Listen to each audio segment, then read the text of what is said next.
ঢাকা থেকে ছেড়ে আসা ভাঙ্গাগামী বাসের সাথে একটি ট্রাকের সংঘর্ষের ঘটনা ঘটেছে। এতে ঘটনাস্থলে মৃত্যু হয়েছে একজনের, পরে হাসপাতালে নেওয়ার পর আরও দুজনের মৃত্যু হয়েছে।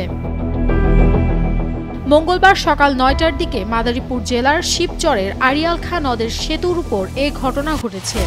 এ তথ্য নিশ্চিত করেছেন শিবচর হাইওয়ে থানার ভারপ্রাপ্ত কর্মকর্তা ওসি জহুরুল ইসলাম। এছাড়াও আহত হয়েছেন অন্তত ১৫ জন। নিহতদের পরিচয় এখনও শনাক্ত করা যায়নি।